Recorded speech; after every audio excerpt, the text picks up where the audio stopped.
For all things Pelicans, you're now tuned into the Pelican post-game report. Much love to the flock. Please feel free to hit the like button, hit the subscribe button, hit the share button as we get going in this episode of the Pelican post-game report. And this one's entitled Pelicans.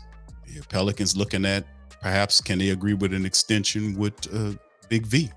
This is a topic of discussion for this one. This is coming straight from the Pelican Scoop.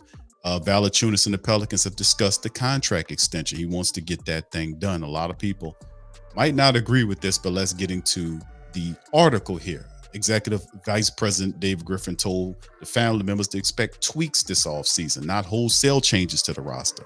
A recent interview with Valanciunas has reinforced the assertion from the team's lead executive. The 31-year-old Lithuanian shared not only would he like to stay with this team, but there's already been conversations about a contract extension.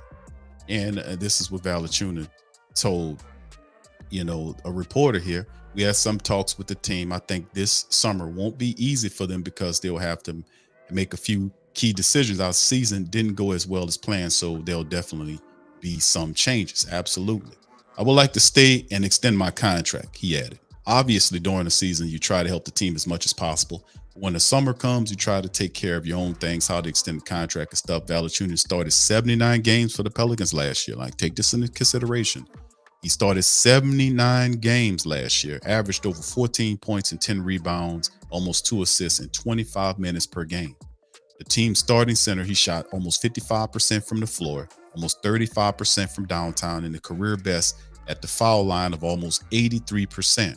The respected veteran fell out of Willie Green's favor late in the season, but could still be a part of the team's future. Griffin said during the exit interviews, we have we seen enough to know unequivocally that it worked when we were number one in the West? No, but we've seen enough to know we're close. We're in and around it. I think it's tweaks more than it's huge moves, but I also know we're open-minded if something significant happens. We're moving in the right direction, and that's something he said. We might not be moving as quickly as you would like to happen, but as long as we grow, we'll find a way. We'll learn nothing is fatal. This only gets bad if you try to go too far, too fast, and put yourself in a position where you get out of it financially. So we're really, really positioned to be sustainable in the future with an incredibly talented core of young players and that care about one another and care about winning in the city. They want to be here and want to win. So they carries on. So what would that look like? The Pelicans need more versatile big man with a different skill set. And the conversation really needs to be had with Coach Willie Green in this whole breakdown, because if you have the switch everything mentality, then we need a big that can switch with some of the more athletic bigs in the game. And we've seen Valanciunas he really struggled against athletic bigs and had to come out of the game different times. But still in all, 26 minutes a game, 14 points, and 10 rebounds is actually pretty good, to be honest with you. So that's not bad. But what does a possible extension looks like? So let's take a look at what the article kind of looks at. It's lumbering, low block, bullying, playing style might dip with age, but is it still worth the over $15 million cap hit this season and will cost much more going forward?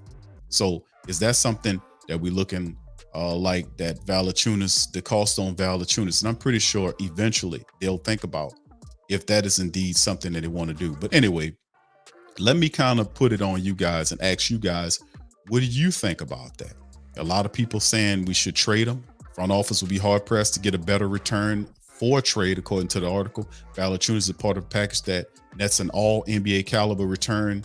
New Orleans needs to control assets with possible trade value. The $15 million expiring contract is only worth so much at the trade deadline for next season. So an extension.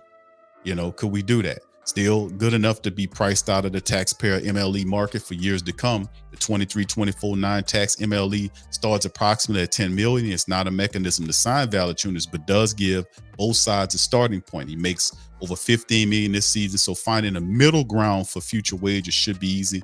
It just comes down to how many years. First, the 4-year deal is off the table due to his age, his money, the trade value, and desire to play a few good years in Europe. His agent can forget about an average annual value raise up to the CBA max of $21 million. Expect a 2 or 3 year extension. At most, a 3-year extension should be should have decreasing cap hit values over the next couple years. I agree with all of this. The numbers, both raw totals and advanced metrics, suggest Valanciunas, currently 15th, should not be among the top 20 highest paid centers. The Pelicans need offense, and he is 39th in offensive rating among centers with 50 games and at least 1,500 minutes played.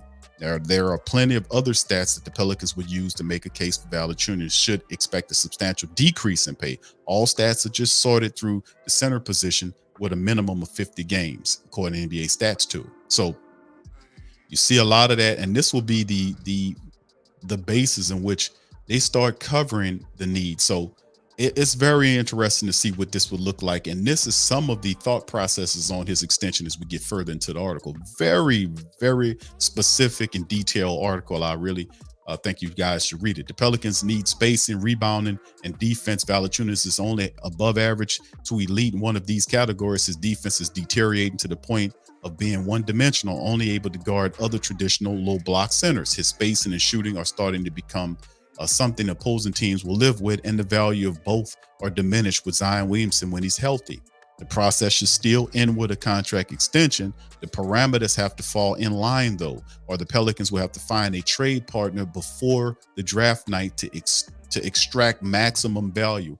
Not only many contenders will be paying a premium at that trade deadline, they won't. So here it is, suggested 2-year extension for him, 15.70 million 2024, right? And then 12.25 for 25 through 26. Suggested 3-year extension, 15.55 million for 24-25. Then it dips down to 12.25 for 25-26, 11 with 7 million guaranteed in 26-27. Now, this is what he's saying. Both deals keep a mid-level contract on the books for the next couple of years. That helps in both making bigger deals, so shedding salary at the deadline to stay under the luxury tax. Family members saw this play out with Devontae Graham, plus second-round picks for Josh Richardson swap this season. This is likely the last NBA contract Val would get, though, so his agent might press for more dollars more aggressively than in the past. The 2-year deal guarantees Valanciunas about $28 million. It will be easier to trade in a year from now as a lower price expiring deal. The 3-year deal only puts the Pelicans on the hook for $33.5 million over the next 3 seasons. So that's about the same annual average, 15th through 25th most talented and highest paid centers. It might be slightly overpaying considering the upcoming free agent class, but New Orleans has to keep talent in town some kind of way. Regarding a respected veteran that can be useful later is a good start, especially if they strike out looking for options elsewhere. Sometimes you've got what you got is good enough for now, and looking upgrade is time better spent on other problems. It might seem like hedging bets are kicking the can down the road, but that's where the Pelicans and Valanciunas are right now. Shout out to the Pelican Scoop for this very in-depth article breaking it down. What do you guys think about this? Shout out to Chris Dodson. What do you guys think about this article and its, I guess it's thought process on the extension for Valanciunas? At some point during the live PPR weekly broadcast, we're gonna put up a poll for the family members to kind of decide on, and I want to hear you guys take on it. Might just put a community poll up there and let guys, the faithful, vote on it. Should we extend Valanciunas or look to trade him? Some people might say yes, we could extend him, and then later on, if we need to move him, we could move him. That could be an interesting trade piece. But listen, there's a lot of people really, that wants to trade Valanciunas. But listen, with 26 minutes, and he averaged over 26 minutes, right? Big V. This is the stats, like it or not. He played 79 games. How many of our other top-notch people played that many games? With the 26 minutes that he got tonight, and remember, they severely underutilized Big V in many games last year. Some of it fell on him, but a lot of it fell on Willie. With Coach Willie, because he, you can see at times when they had games where Valanciunas was primed to have a big game to kind of push the Pelicans away, and it all went away. It was tough. But anyway, my co-partner in here, my co-host DC, talked a lot about moving Valanciunas to the bench, which would be interesting. So how do you guys feel about this? How do you feel about extending them out? How do you feel about the estimation on giving them a 2 or 3 year deal to stay with the Pels? What do you guys think about this? Put it in the comment section and let me know. That'll be the end of this PPR weekly episode. We got one that's be coming up full. We'll be going into some more stuff. But please feel free to hit the like button, hit the subscribe button, and share PPR weekly on your social media feed. I am Big Q, and I'm gonna holler at you guys on the next one. Go Pels.